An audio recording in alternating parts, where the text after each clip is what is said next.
Hi everyone, you are welcome back to our program. Massive Media welcomes you. And in today's discussion, we will look at Biafra. Mazi Nnamdi Kanu's stand exposes lies of Igbo politicians, but his Igbo-ness still kept him and other Igbos in DSS custody of Nigeria.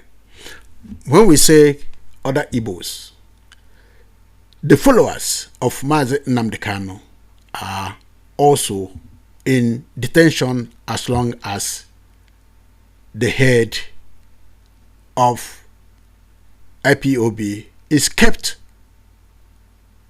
in the detention of Nigerian DSS custody.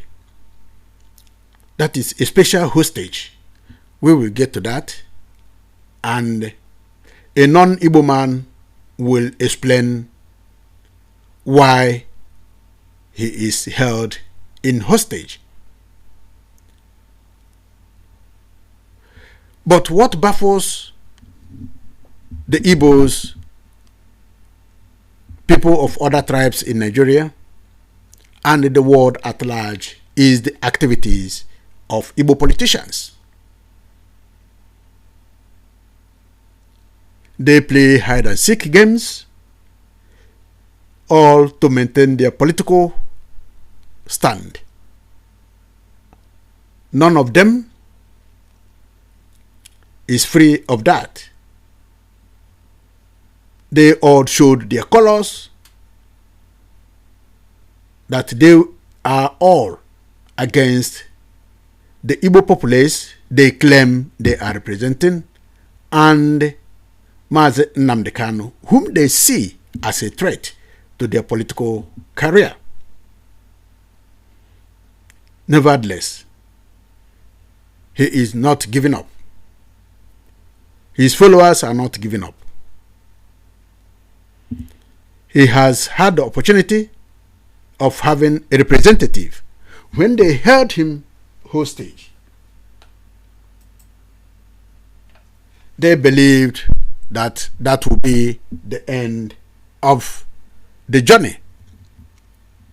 Not necessarily because the Igbo politicians are providing for the Igbos, but because they want advancement of their own personal career in politics. That is the issue.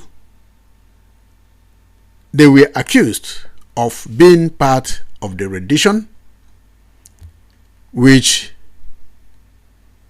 took place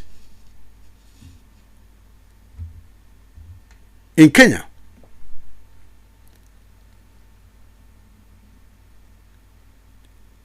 He was abducted and brought back to Nigeria, which was termed illegal and against international law.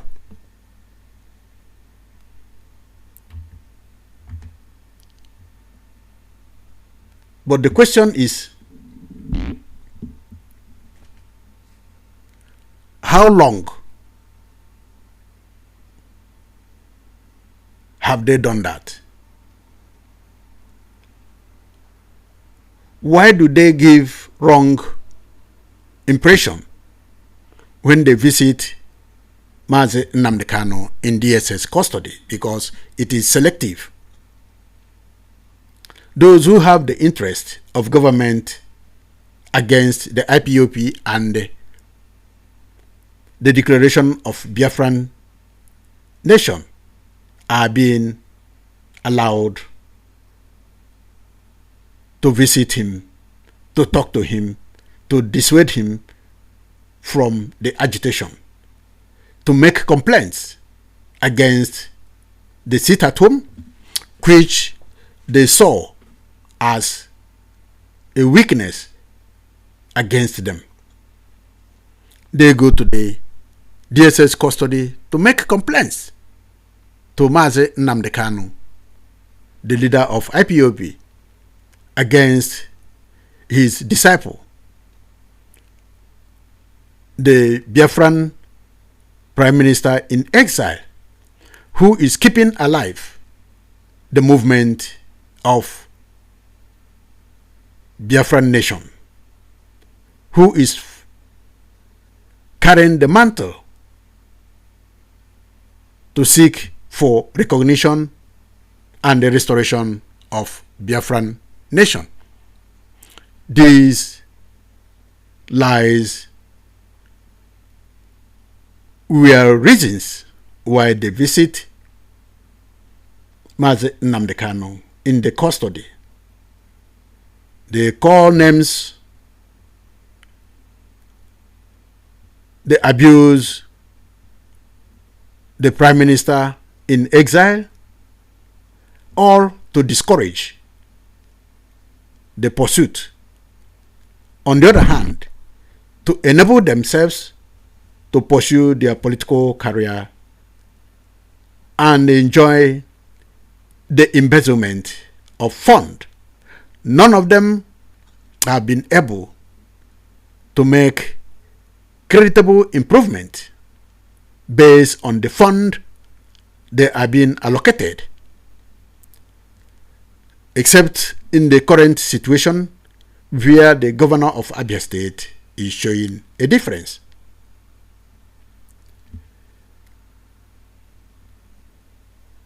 The governor of Anambra State, Professor Soludo, made a visit. He has reason for visiting the leader of IPOB. Some of them went there to ensure that it was Mazi Nnamdi Kanu that was brought back. Not until the issue of sit at home became so strong that they went back to complain against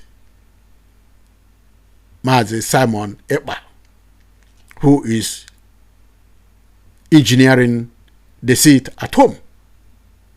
They want to bring discord, the normal way of Nigerian system of politics, between him and Mazi Simon Ekpa. They use all tricks. See their mouth. That is the mouth they use to speak lies against fellow politicians, against anyone that indicates that what they are doing is not appropriate. We will hear the interview of Soludo, the governor of Anambra State, when he paid a visit to Mazi Nnamdi Kanu and the reasons why he did so.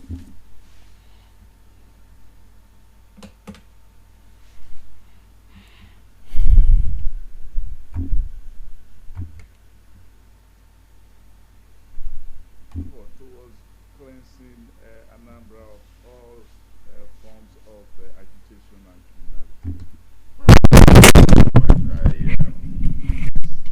When I came in, I did make a point that I put up my hands and said I'm prepared to dialogue with anyone, with anybody, and everybody who will play any role in bringing about security, law, and order to the homeland. Because without that, nothing happens. And I made it clear that I was prepared to dialogue with any and everybody whom I thought had something to offer.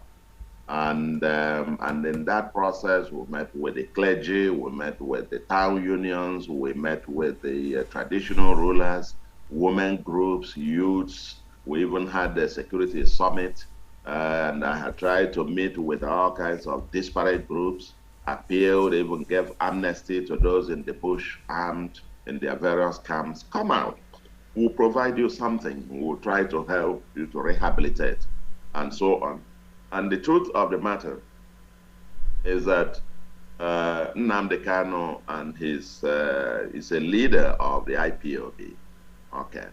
And the IPOB has a group called the ESN, Eastern Security Network, ESN. And for better or for worse, discussing security or insecurity in the South is one way or the other. Again, the conversation gears back again to this particular sector. And it's important in trying to have full coverage that everybody, literally mean everybody, is brought to the table in that conversation. And so, yes, I thought he was a very critical stakeholder in this conversation, bringing peace and stability in the homeland. And I paid him a visit, and then I was quite impressed with his disposition. And he was saying that in the presence of even some of the senior officials of the DSS, that I mean, he very much detested the spilling of innocent blood by some criminals all over the place that have also, operating, unfortunately, they claim to be operating under the name of IPOB or ESN. That's what they claim. I mean, I don't know which is good, but it's evident to me that quite a lot of criminal gangs have emerged because it's a lucrative criminality. Kidnapping, stealing, taking people's properties, and so on and so forth. It's become such a lucrative business for them that, different camps, different commanders, different segments, every criminal gang now claims to be a liberation movement, as it were. It's become evident. But thank you very much. You see how he was describing the situation and how he met with the leader of indigenous people of Biafra and how the criminal gangs are using the name of IPOB to operate. But that is not the main issue. The main issue is that they themselves are bringing insecurity within the states where they rule. He had been in problem with various politicians in the state, and those politicians are politicians that go with thugs, and the thugs are there to cause mayhem. And many jobless people are also there using the opportunity to commit one offense or the other. But that does not mean that those who are pushing the cause of the restoration are part of the gangs. In a situation where no jobs, nothing, no development, then people take a different course in order to provide for themselves. That is absolute. Then we will go back to find out why Mazi Nnamdi Kanu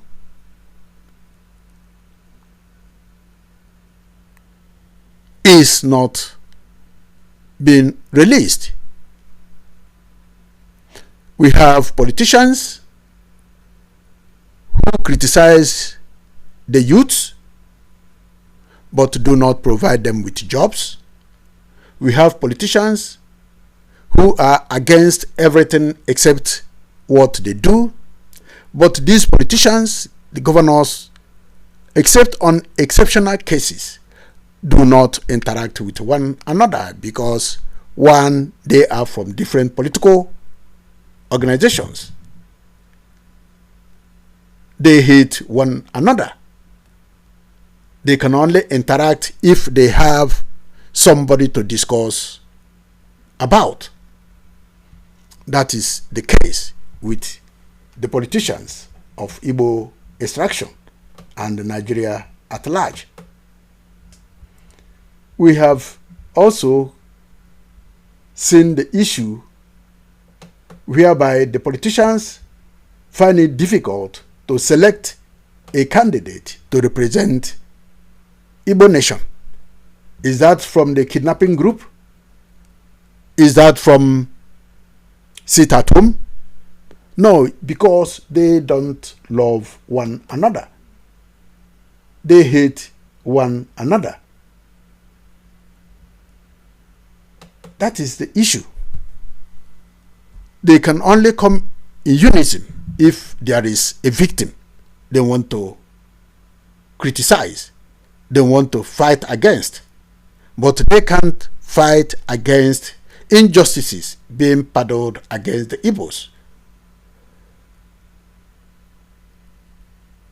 Referring back to Buhari's era,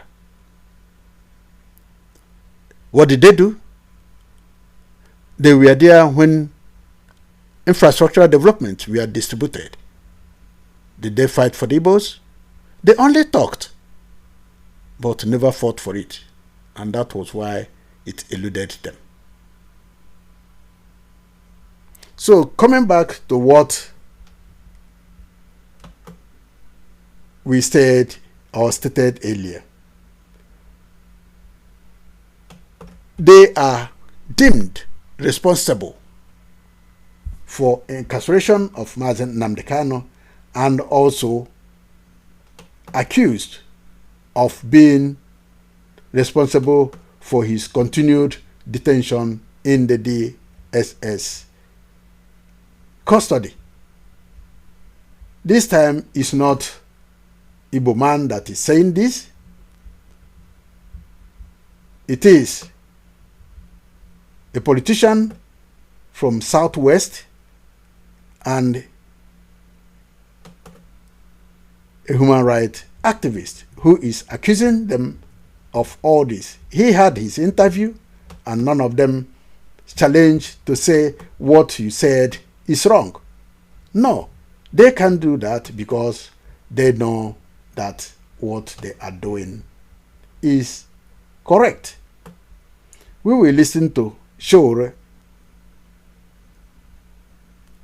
his interview and exposition of Igbo politicians and how Nigerian state treats Igbos and why Mazi Nnamdi Kanu in custody is insisting on his pursuit, which the Igbo politicians who have paid him one visit or the other tried to confuse the public, confuse the followers, some of whom who fell sick and felt, will the leader betray them at this very point? But thank goodness that the court of the 24th September 2024 exposed the truth. We will listen to the interview of Mr. Sowore.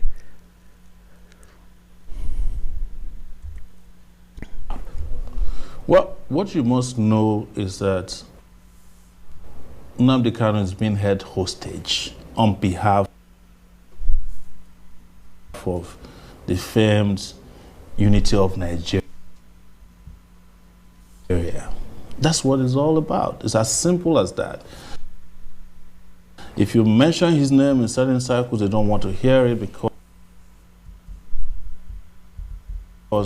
they feel like he threatens the real estate called Nigeria. And his Igbo makes it worse because Nigeria's DNA hates the Igbo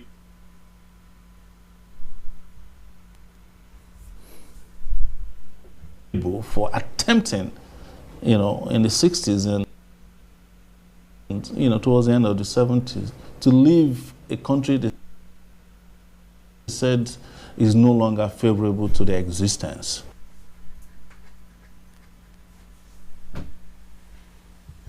But I keep saying, and I will repeat here again, is there any Nigerian out there in their majority who has not mentally seceded from Nigeria? Not many. That's why people are living in droves. Each time you get on a plane leaving This country is full each time it's coming back, probably full too. But it is those who are coming back to pack their things that are coming back. That's the way I describe it. But the truth is that Nnamdi Kanu has been held hostage. He was abducted from Kenya, extraordinary rendition. The fact that his kidnapped from Kenya could not be explained shows that any judicial pronouncement or processes after that is not void. You cannot go and kidnap somebody and bring them before a court. And the courts have made it very clear, even up to the Supreme Court, that he did not jump bail. It was the military that went to his house to kill people, and then he escaped. And now you have brought him back. You ought to respect and restore his bail. That's what I told his lawyers. Why are you applying for bail again? Because the Supreme Court made all the pronouncement except releasing him, and I think it was because they were afraid. And that's why I say he's a hostage to this country. And like you rightly said, there are other people who have made even more egregious pronouncements and fought and carried arms in this country, and you have not treated them the same way because they're not Nnamdi Kanu. Thank you very much. And you have heard directly from the man who has been a presidential candidate of a political party on 2 occasions.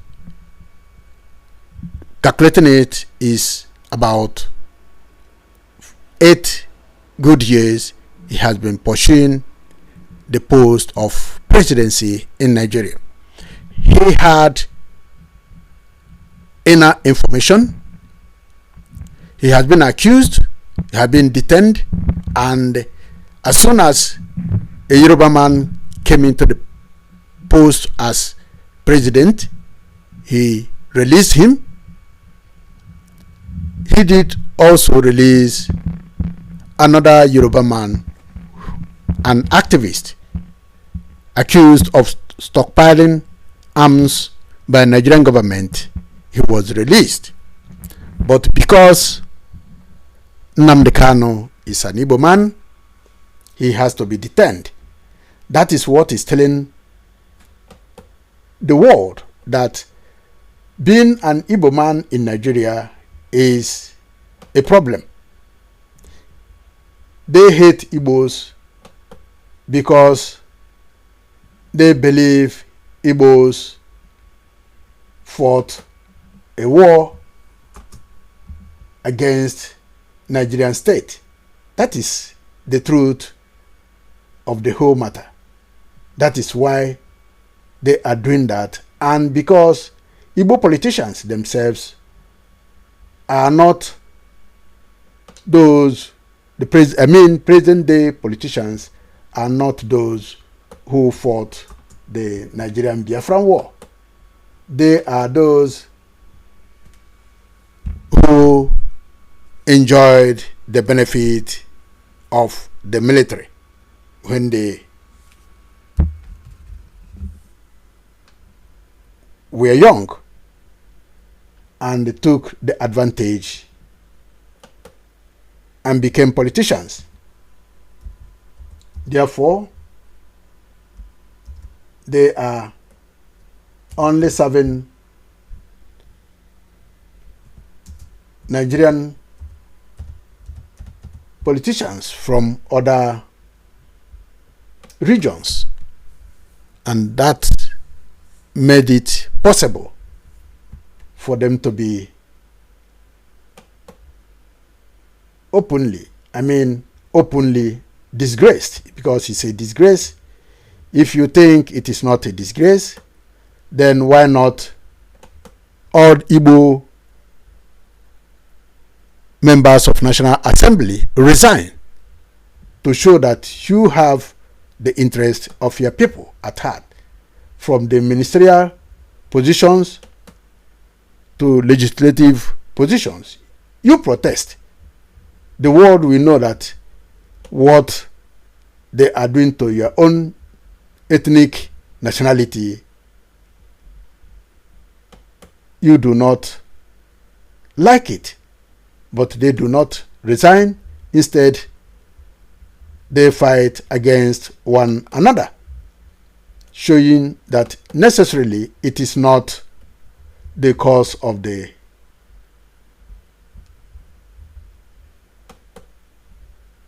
other ethnic nationality politicians, but they themselves have a problem. Mazi Nnamdi Kanu was in a mood to expose the lies they have been peddling, that he was about changing his mind, but he was born to liberate his people, and he has shown that when he made his appearance on the 24th, which surprised not only the presidency but the judiciary, including the DSS themselves and the governors of Southeast, who by now would be thinking of the next plan of action. They are good in planning against their own people. They have never said anything since Boko Haram have been invading the north, have been killing people, have been killing the military.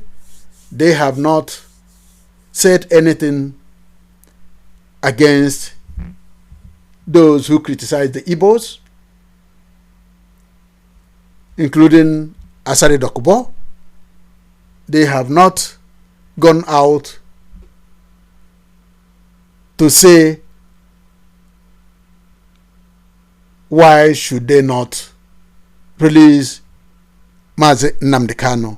In a critical situation, they will tell all the Igbo leadership, Ohaneze, have the right to call on all Igbo legislators, members of House of Rep, Senate, ministers to come back in protest until they release Mazi Nnamdi Kanu.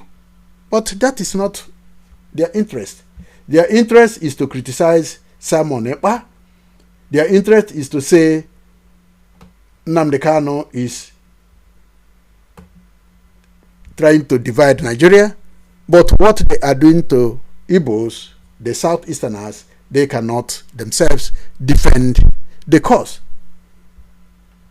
That is the main reason why Igbos are not following them. They take orders from Finland, from the Biafran Prime Minister. They have reasons. They know it. They know they are not doing well, but they are getting the allocation, which is the most important thing and why they entered into politics.